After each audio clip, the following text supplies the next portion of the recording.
wake up, this is what you gotta do. You gotta crush the day before it crushes you.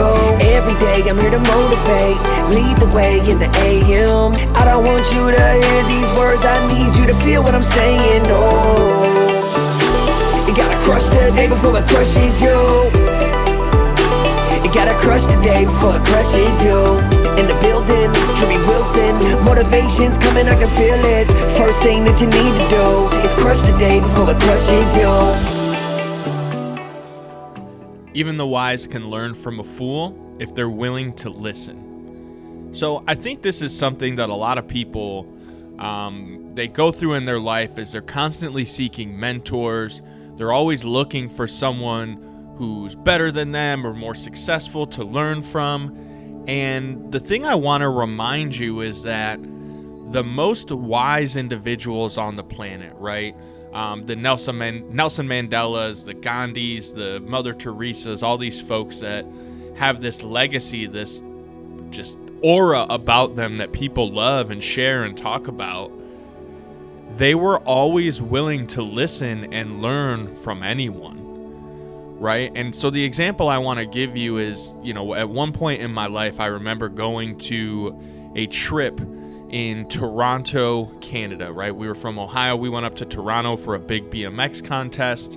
And as we were wandering through the streets of downtown Toronto, we'd had a few drinks. Obviously, we were having a good time. We were young. And we come across a gentleman who was clearly homeless, clearly had been living in the streets for some time. And, we started chatting with him. What are a couple of drunk young kids supposed to do when they're having fun out in a new place?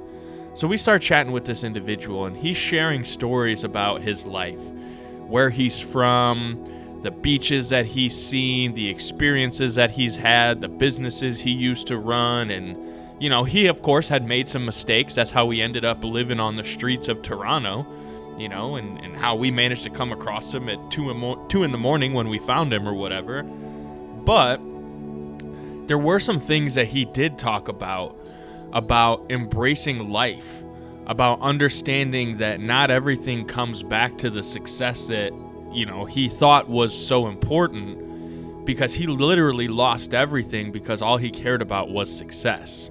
His family, his friends, he created this addiction to success, and that addiction led to other addictions, drugs, alcohol, right? And it lost him everything.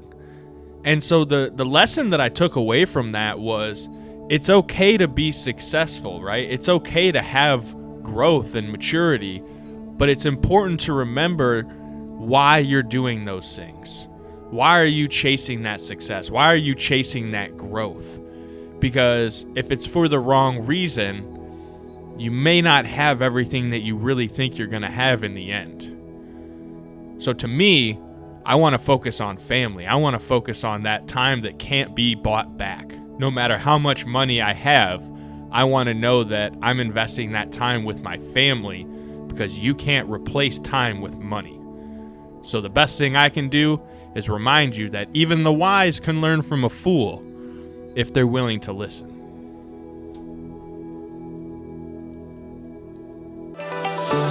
If you enjoyed this episode, be sure to go back and check out all the previous episodes. Make sure you subscribe and share this podcast with other like-minded, success-driven individuals who want to crush it. Check the show notes and grab your Crushing the Day swag over at crushingtheday.com. And remember, crush the day before it crushes you. You gotta crush the day before it crushes you.